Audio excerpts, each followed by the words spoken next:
Yes, Hickok 45, your internet shooting companion, coming to you from the quiet hills of Tennessee. Tennessee, the home of Dolly Parton. Yes, Dolly Parton. And I'm glad you all are here. It is Sunday morning, almost. And I'm on the front porch like I promised I would be, because I have one badly broken leg. Almost matches my broken brain. Yes, both ends of my body are broken. But I'm here, and I have a firearm, but I'm not going to shoot today. I might shoot it next week. I can see the gong from where I sit. I don't know if I can hit it without hitting the flagpole and all that, but yeah, I might do it. Or film from the other side of the porch or something maybe. But anyway, I'm here, and Sunday shoot around 297. Yep, September the 7th. Hello, Mr. Hummingbird. Come to visit me. And I'm surviving. Many of you saw the video this week, the update on my leg break and everything, where I whined around for about an hour probably about that, trying to give you information on that and updating you. I'll try to avoid that today. Okay, it is a Sunday shoot around, a little different for a while on Sunday. Other videos will be normal, but Sundays are timely. Yeah, they have not been done 3 weeks ago or a month ago. They're done the week of the video. Yeah. Depending on the weather and what my schedule is, like last week, it was early because I went out of town to break my leg. That was the appointment. And but this week I'm just the opposite. It is actually Saturday night, approaching darkness almost. So that means I've got to render this, put it in the computer, render it, and then post it, get it all ready, just make it live tomorrow morning. Okay, so this is pretty timely, about as timely as it gets. I try not to wait till Saturday afternoon, because who knows what kinds of computer problems one might have, and that sort of thing. I played that terrible song some of you hate just to make sure you knew it was Sunday morning, even though I'm in my swing.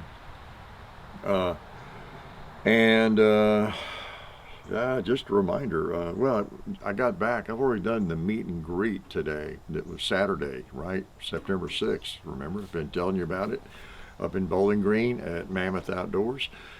Just got back a little while ago from there, and that was great. It went great. A lot more people than I expected, and it was good to meet all of you and chat with all of you for such a long time up there. So many great people come to the meet and greets. I mean, as I've said, gun owners are 99.9%, or shooting hobbyists, or even higher percentage than that, or just great folks in my experience. Now, everybody who is carrying a firearm right now on planet Earth, I can't say, they're great folks, right? But people who are just legitimate firearms enthusiasts, they're into the hobby or for self-defense, whatever it is, just good folks, vast majority. And you know what I'm talking about, because many of you have been to gun shows and gun shops and different events, and you meet people, and so it's not a big surprise, is it? So yeah, it was pretty cool. As with all meet and greets, there's just people of all ages, old guys like me, middle-aged, 30-somethings, 30s, 20s, and then some really young people. A lot of teenagers, and I'll say a lot, but there were I don't know, quite a few in their teens, 20, that kind of thing. Some really little people. A little girl, I think she was 5. She actually watches the videos. Cutest little girl with her parents and their friends, and she was a case. She really was. What a character. But I always enjoyed that, and glad I made the effort to get out of the house and get put in a car, get up there and get out of the car and into the shop and situated in a chair where I could rest my leg on a stool and all that sort of thing. It was well worth it. I'd see a lot of you, and there were some people that, like I said, that as there always are, there's a couple that drive from a long way, and that's why I hated not to show up, and somebody show up and say, "Oh, really? I just drove." And yeah, somebody came from a fellow from Dearborn, Michigan, just for the meet and greet, and a couple from Houston, but then they were tying in some other visiting with it too, and Ashland, Kentucky. Just, people just drive to those things sometimes. They get a wild hair and say, "Road trip. Let's go see Hickok. See if he's as dumb as he looks." So I appreciate that. Everybody came out. It was great. And Mammoth Outdoors and Davidson's Gallery Guns were there in big form, and really helped. Brad really helped pick me up here, in fact, and my wife, and just took all the stuff, the giveaways up there, and we helped me get in and out of the car, and just a whole 9 yards. So appreciate Davidson's Gallery Guns. We get a guaranteed lifetime replacement on your firearms purchases, right? And don't forget about Silencer Central. They still have that. Basically, most all, not maybe not every single one, but almost all of their suppressors. They're paying the $200 stamp, for the rest of the year. Okay, don't forget that. Appreciate their help, and SDI, the Sonoran Desert Institute, appreciate their support. Appreciate Alabama Holster. It occurred to me this morning. It's funny, because I wear, I've got my phone, but I keep it in the Alabama holster, my belt, and I have for, a year or two since I broke the last one. And it occurred to me this morning, wait a minute, my glasses were destroyed. I'm on my lame backup pair here. They were destroyed in the accident, and unfortunately, and I was looking at my phone. Well, that's right. Where was my phone when I got out from under that thing? And it was still in my holster. And because when I got in the ambulance, I called my wife. They got me situated, and it was in my Alabama holster. It was unscathed, it's unscratched or anything. I had it in my Alabama holster. Yeah, so that's pretty cool.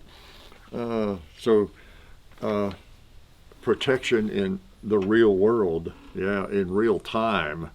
I had just about destroyed myself, but my phone was protected. I appreciate their help. All the great little Kydex concealment holsters. Got one in my pocket here and everything. And so anyway, appreciate everybody helps us out. And what else was I going to say? Anything else dumb? Well, one thing I'll do after I yak a little bit at you, just so you feel like it's a Sunday. What would Sunday morning be, or anytime you watch a Sunday shoot around? What would it be if there weren't a lot of boring talk? Yeah. And in a little shooting. So I will patch in a little close-up video or something like that when I shut up. Okay. I'll do that. Okay. Either a woods walk or a close-up, maybe a Schofield action or something like that. Just so we hear some gunfire, okay, on Sunday morning. That would be good. So, seemed like there was something else that was wrapping up here that I wanted to...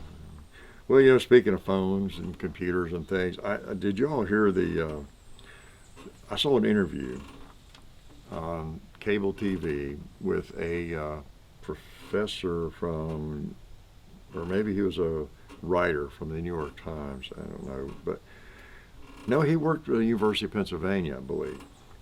And he had done a lot of research, and he had been teaching there using all these devices and all that kind of thing. And it was interesting. Their research is showing that even phones on the table turned off in the classroom were distracting students. He said they were just distracted from learning. And he took the computers out of class for note-taking. He said the only way they could use electronic devices for note-taking is if they're using a stylus, so they're actually writing.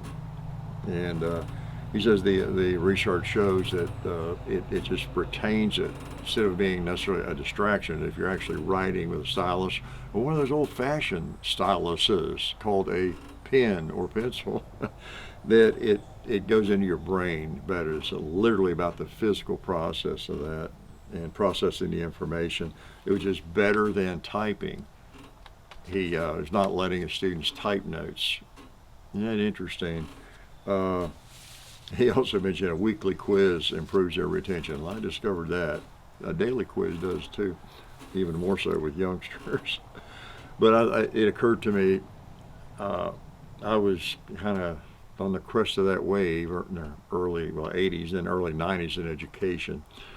Helped bring in the LAP programs, kind of pioneered that, and private school where I taught, there were really only, I don't know, a couple or three schools in the entire country doing that. So it was very innovative, very different. But I'd been using computers in business, and so I really missed them and saw the advantage of them, laptops and everything. But to flash back, and so I was busy seeing if I could do something about that.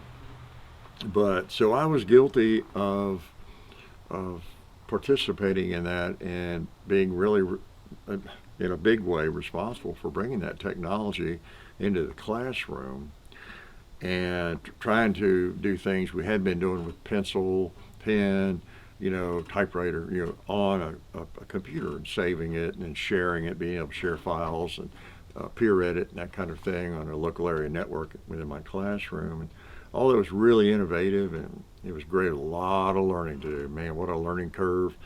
I spent about half my time teaching that, how to use that equipment, as I did teaching the content, I have to admit. And it was just something we sort of chose to do. But I don't know. That was like 30 years ago. I think if I went back to the classroom, it occurred to me after listening to this interview and this fellow talk, I said, yeah, you're right. I just feel it in my bones because I've been through that. I've been responsible for that. I've been a major player in that arena, at least with young people. And I have a feeling, and I'd actually had this thought before, about the last few years I was teaching there in that high-tech school where everybody had tablets and laptops, doing everything on them and that kind of thing. I said, if I went back to teaching in that spot, and of course I'd be at the mercy of whatever they wanted to do. Of course I couldn't change things, but I would be tempted to be really innovative again. It occurred to me, really innovative, and do a lot of things this professor or writer is doing. Yeah, okay, I've got this really innovative idea. Everybody's distracted, they got the internet in their face all the time, all this kind of thing. We're gonna pull out some of this stuff called paper and maybe a pen and take notes. And we're gonna read hard copy, which we did when I was there, but we're gonna read hard copies of novels and all of that, write in the margin and highlight and underline like we did. We're gonna make sure we're doing all of that, and no phones, of course, and just see what it's like. Yeah, that might be the most innovative thing we could do today. I don't know. Actually not, right? That cat's out of the bag. But who knows? It just crossed my mind that, I'm not sure how much we've gained by all that. Not sure. But I think for youngsters especially have lost a great deal. Great deal. Yeah. So, what do I have? This is something I can talk about today. And I might just shoot it next week. I don't know. Or something I can shoot that far. What do you think that would be right there? You might have seen the 44 special video posted this week. This happens to be an in-frame Smith. Happens to be a Lew Horton. Yeah, I have not fired it yet. It's a Lew Horton Model 24-3. You've seen my 6.5-inch one. This is a 3-inch one, Lew Horton. And you might have seen these on Gun Broker or gun shows and that kind of thing. Big old in-frame with a 3-inch barrel. Get that contoured 44 barrel, special barrel, and Just beautiful, the Magnum grips. This is old school, again, 1983, I think. Hammer mounted firing pin, and all that kind of stuff. Yeah. I've been toying with this for a long time, getting one, and I finally did. I wasn't sure I'd be that excited about a 3-inch end frame. I think I might have talked about that one day. Sunday video, back when I had two legs, back in my two-legged days. Yeah. Let me see if I can focus. I'm sighting in on the gong. See if I can hit it. Yeah, I think I did. I might try for real next week.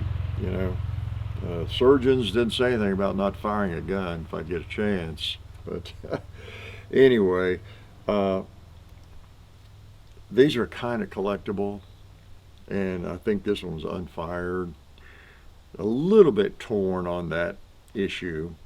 Of course, if you know me, if you've been around a while, you know I'm probably going to fire it, right? What would you do? Do you have one of these? Because you see well, they only made, 3,000? I don't know what the number is, I forget, but there were only a certain number of these 3-inch Lew Horton 44 Special, end frames.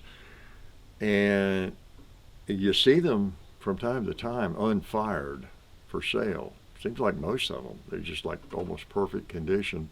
I think a lot of people bought them as a collector's piece and do not intend to fire them. Afraid they'll ruin the value and that kind of thing, which it does. Takes away some of the value. Doesn't make it worth half the amount or anything, but so yeah, what would you do with it? I don't think I'm going to be able not to shoot it. I don't think it's going to be my favorite barrel length in 44 Special, but I don't think I'm going to be able to avoid firing this thing. It's just too nice. Get the red ramp, front sight and all that. So it will be fired, but it'll be taken good care of. Who knows? I might fire it next week. Who knows? 44 Special. I'm becoming a 44 Special addict, aren't I? I'm just kind of addicted. I really am. So many firearms. Like this thing, if you went back into, maybe 83. You go back 83. You go back into the 70s or 80s, firearms like this were more attractive from a practical standpoint than today. There were not as many really effective small guns back then. Because what I always think of, if I'm just looking for a firearm that's not too big but has a lot of power, some significant power behind it, as small as I can get it, there's just a lot of options that are not this heavy and this big, and have been for 20, 30 years, right? I think of a Glock 27. I still call it kind of a little bulldog. Glock 27, same as a Glock 26 in size, 40 caliber, put some hot 40 caliber ammo in that thing. And again, it's a pocket gun if you got decent pockets. And you've got, I forget now, 12 or 13 40 caliber rounds in a small gun that weighs a lot less than this and a lot smaller than this, as far as the platform. And so, but back in the old days, big old revolvers, kind of ruled the day, and medium-sized revolvers, so it wasn't quite so strange. So in a lot of ways, we do just buy these and collect them and shoot them just because they're so cool. It's not as a collector's gun, or it's not as a carry gun potential as much, although not a big deal depending on what you're doing. I've got a cross-draw holster. I can pop this in and hike around the farm. Well, not for a while, yeah. I forget. You can't really see my leg. I kind of got them crossed, but yeah, it's still there. I'm 1 week and 2 days, I guess, since the surgery. So hopefully it's healing inside. How can you tell? Is there any way to tell if it's healing? If their bones are starting to grow back together? I assume they are. they've been pinned and bolted back together for 8 or 9 days now. So I'll assume they're growing back I guess they're barely getting started, probably, right? So we'll see. We'll see how that goes. Young people, I need some young people advice, don't I? Yeah. Well, one reminder came to me that our actions I coined this phrase: actions speak louder than words. They really do. What we do is something that matters a whole lot more than what we say. It's like the old lines. I'm reminded of. I saw a quotation just recently. It was in a book I was reading, I think. It said, "Show me your budget, and I'll show you what you value." I think it was E.B. Tucker. Yeah, E.B. Tucker. Show me your budget, and I'll show you what you value. And it kind of reminded me of that. And isn't that so true? Yeah. Show me what you spend your money on every week, every month, and I'll show you what you value. Yeah. Just like, and that's what you do. You can tell me what you value and consider important, and maybe you're honest about that, and I'm 100% all that. But what really tells the story is, what do you spend your money on? That tells me what you value, right? And maybe what you don't spend your money on more than what you do. I don't know, like maybe you got 3 kids, you have no life insurance. Well, it tells us a lot about what you value, your common sense, or things like that. Type of food you eat.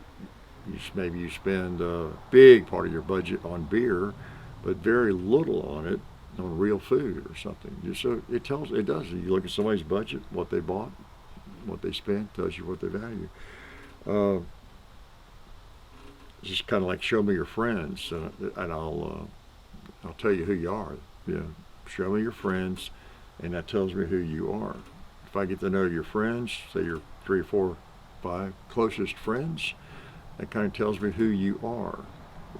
And that's like real world stuff, evidence based, pretty much, right? Show me your past, I'll tell you your future. Kind of a similar thing, a little different, I guess, but it all deals with show me things and in the real world that indicate like who we are, what we do, and what we're likely to do in the future, because what we've done in the past, in most cases, is kind of foretells the future for us, unless we change our ways, unless we change our ways for the worse, or change them for the better, right? So, things to think about, things I should be thinking about more. Actually, I should just be thinking more, period, right? Like before I step onto a 3-wheeler motorcycle, I should be thinking, should I really do this today? Yeah. Could things go wrong? Yeah. Anything could go wrong. You can't live your life afraid to do everything, right? But so I had a lot of discussions at the meet and greet with people about motorcycles and 3-wheelers and doing not dumb things necessarily, but people sharing things they've done that didn't work out so well. And I've seen a lot of that online on the that video where I let you know that a lot of people have had accidents of all sorts. Wow, motorcycles, cars, ladders. We guys find a way, don't we? Yeah, we really do. And it's not hard to find a way. You can do it without a lot of work. It doesn't take a great amount of thinking or planning to come up with some way to hurt ourselves. Yeah. So I appreciate y'all hanging around, your support. Again, I appreciate all the folks that came out to the meet and greet today. I'm glad I went ahead and dragged myself out of here and got up there to that thing. That was fun. It was good to get out. I hadn't been off the porch, out of the house, off the porch, for a long time, except to do that video on breaking my leg. And it was good to get out in the car and go for an hour's ride or so, and meet a bunch of you all. That was good. You know, hang out in the gun shop. It was kind of crowded. I didn't, you know, I'm on my scooter, my trusty old scooter here. You can't see it, and but I got around okay. Got in there on my scooter, and you know, to the bathroom, back out, and around, and sat down, and so my little Wonder scooter does pretty well. Yeah, a little bit of a lifesaver. As I was telling somebody, if you break your ankle, lower leg, whatever, that kind of thing, and you're in the hospital awaiting surgery on it, whatever it involves, if you can, go on your phone, get somebody to go on the phone or computer and order one of these things so it will be there as soon as you can get it. It may not be your cup of tea, but it beats the heck for me out of a wheelchair or a walker for certain, crutches and all that jazz. So might change my mind if I fall over on it and break the other leg or my arm or something or my head. But it's pretty cool. And again, I don't use it to get around fast at all. It's just a way to get up and not have to hold your leg up, you know, and still be able to move around some. So appreciate you supporting all the people that support us, and feel like I'm forgetting something or somebody, but I guess I'm not. And I'll paste in a little shooting here, and I don't think I'm going anywhere for a whole week, so I'll see you again next week in the Sunday shoot. I'll see you before then. I'll see you in videos on Tuesday and Friday, as in every week, and then I'll see you Sunday morning, one way or the other. Okay, so enjoy this little bit of shooting right here, and I'll talk to you later. Hickok 45 here. I thought we'd try the Beretta A300 Ultima on a woods walk, because unless a shotgun has proven itself against the evil 2 liters, it's just not ready. I don't think, you know, it's just not ready for combat. So let's top it off here. 8 plus 1, well, 7 plus 1. Come on with me. Let's see what we can find out here. All right. Oh, it's a pleasant evening. Aha! To hunt 2 liters. This is a very nice shotgun. I don't know if you're aware of that, but I'm enjoying it, trying it out. I don't notice a lot of difference between it and the 1301. It's just very, very nice. I don't want to get killed here for lack of shooting back, though. Complimenting the shotgun. Oh. Hey, look at that fountain I created. Oh, he almost got me. All right, just never know whether they're hiding in the leaves, hiding in the trees, where they might be.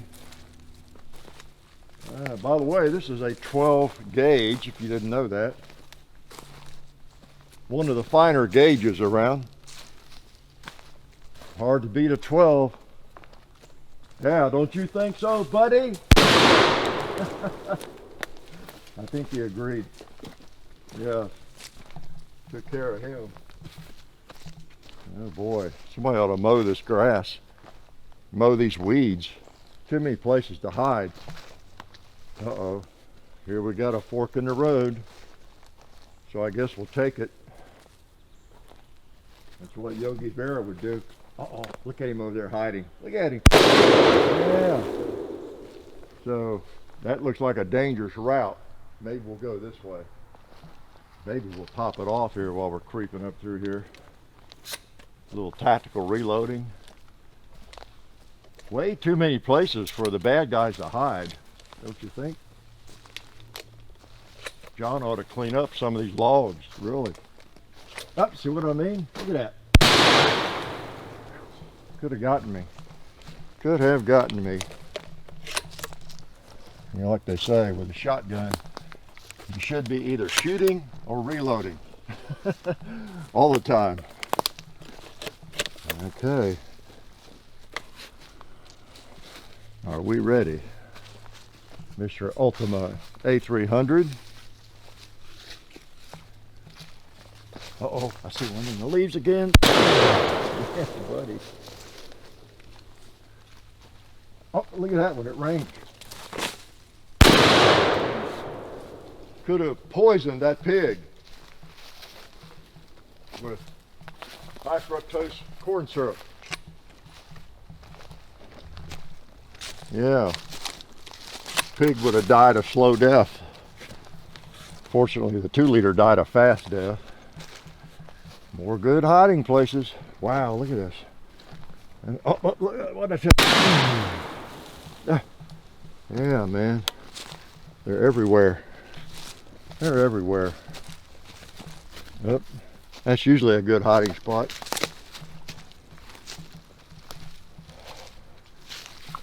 I don't know which way to go. We'll just go down this way.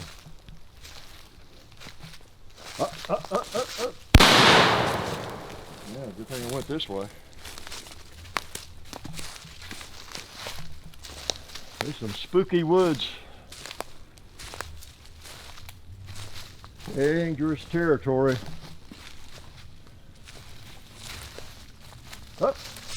Yeah. I tell you. I like this Beretta. I do like it. I do like it. Oh, look what I see.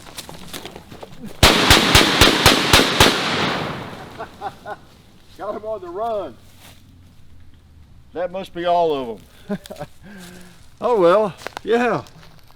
Can't hate this old shotgun.